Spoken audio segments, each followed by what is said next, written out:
Hello and welcome to another on-screen video at resourcesforlife.com. My name is Greg Johnson and I'll be your host for this video. We're going to be looking at the online community at Resources for Life, and there's an introductory information page here. By clicking on Community at the top of the page, it'll take you to an information page about the community, and you can take your time to read that at your leisure. For the video, what we're going to be looking at is how to join, and then just taking a quick overview of what the community looks like and how it's organized. So at the top of the page here you can see Enter the Community for those who've registered already, or this button here that says Join. So we'll click on the Join button and you'll see the user agreement. It's a very short document actually that you'll want to agree to before continuing, and it's just basically saying that you're not going to post any abusive or obscene or vulgar, slanderous, hateful, threatening language, etc. To the community. Pretty basic user agreement, and if you agree to all that, and I hope you do, you can click on this button here that says I agree to the terms. And the registration process is really pretty easy. Starting at the top of the page here, you'll see you're just going to enter in a username. Probably your first and last name would be the preferred username, and then email address, and you can confirm that there, and then a password. It has to be 6 to 30 characters long, and it needs to contain uppercase and lowercase letters as well as numbers, just to make sure it's something complicated enough that nobody's just going to guess it. And then you'll choose your language. Right now we have English and British English to choose from, but we're planning to add some other languages in the future. And then time zone. The system is set to Universal Time Coordinated, which is like Western European time, but you can pick the appropriate time for your time zone there. And then just enter in the letters and numbers that appear here. That's the confirmation of registration. And the reason for that is to help prevent automated systems from signing up 1,000 users. We want to make sure each user login and account is authentic. But you go ahead and at the bottom of the page submit that application, assuming that your passwords match and the email matches and you've chosen a unique username. You'll be informed that an email is on its way, with your username and password.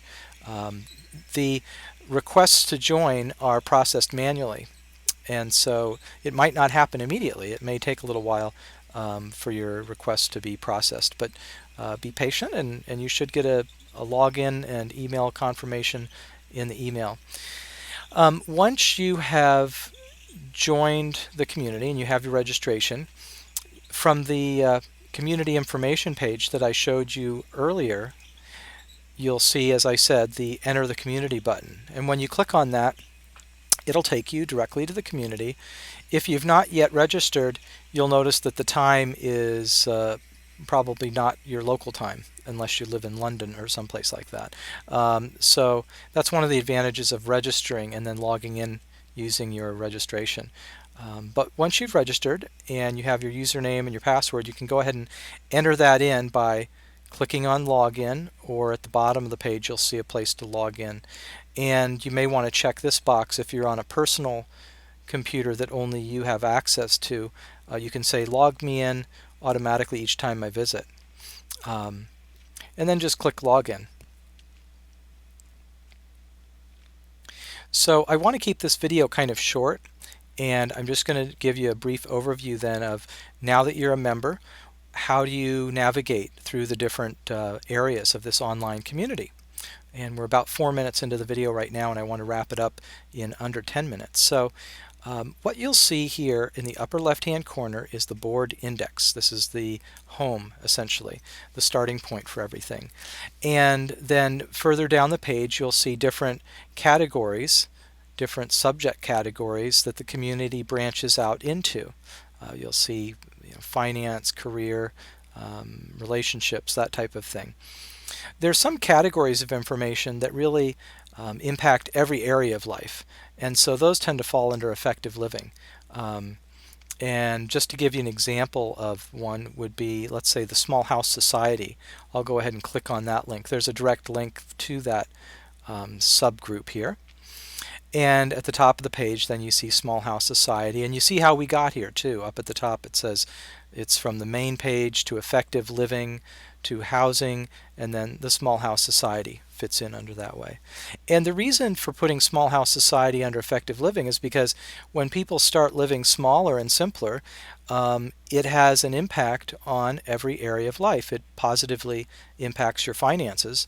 It positively impacts the environment. It's a form of, let's say, activism. It positively, for many people, positively impacts their health because they have more time and money to go and spend time working out, or maybe buying some food that's a little more nutritious, or some extra vitamins, or whatever. So anyway, that's why Small House Society fits under this larger heading of effective living. And what you'll find then among all the different topic areas, and this is just one of them, is you'll find some pretty common subgroups. So each category, like the Small House Society is a category, will have these different subgroups. Getting started, a little bit of information about what makes this group unique and how to get started with the Small House Society online community, some basic announcements that are system announcements, and then just open announcements. Anybody can post there. And here we have communities of small houses, so people that are starting actual communities of small houses would be having discussions there.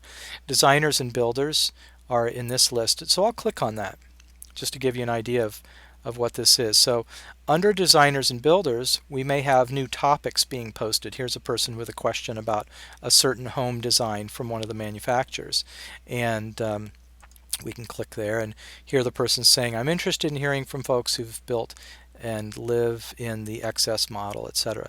So we can go back to the designers and builders forum area, and there's a list also. This is a little unique. It's kind of like using a discussion board as quasi, Wikipedia. So there's a list here of all the different designers and builders of small homes. And you can alphabetize that list. At the bottom of the page, you'll see sort by subject, and then you can have that sort in ascending order, and then click go. So now we have all of the small house designers and builders listed in alphabetical order, and at a glance you can see, for most of these, you can see the website address, cottagecompany.com, that type of thing. So let's go back to the Small House Society again, and going down the list you'll see discussion, small house related, discussion, other topics, because often there's some people who are within a category of a discussion group like Small House Society, and they want to talk about topics that maybe it doesn't have anything to do with really small houses, but you still want to have a venue to discuss things. So that's what that's for. And here's some information about land and homes that are for sale. Online communities and forums. There are a lot of online communities and forums out there, and you can see a list of those here, and with more information about those online communities and forums. And then websites and blogs. So there's a list here of different websites and blogs that are out there that relate to small house living.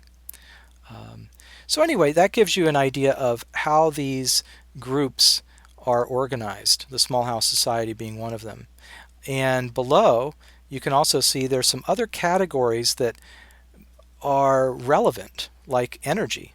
And here's a mobile home that's actually a van, the Sprinter van by Dodge. So these are topics that would be relevant, but they fit under a different category. Like the Sprinter van, if I click on that and we go here to the Sprinter van Dodge forum, you'll see that it falls under effective living, but life mobility, vehicles, electric cars, bicycles, that type of thing. And because it's a vehicle, it falls under that heading. So you can have kind of a cross-reference system to point people to some of the user groups that they might be interested in, even though they don't fall under housing, for example. Anyway, I'm going to go back to the board index. That's sort of the home place to start. And you'll want to just explore it on your own a little bit, go to the different areas and categories. I should point out that from the main resourcesforlife.com website, you can go to a familiar group like Small House Society and then just instantly click on online community, and you'll get right there. So you don't have to navigate the system as I was showing you. You can just go to Small House Society and online community, or whatever page that is you're used to. So If you need help, you can always come back to the main community page at resourcesforlife.com. Thanks for taking time to watch the video. If you have any questions, please feel free to contact us and we'll either write you by email or maybe make another training video to answer your questions.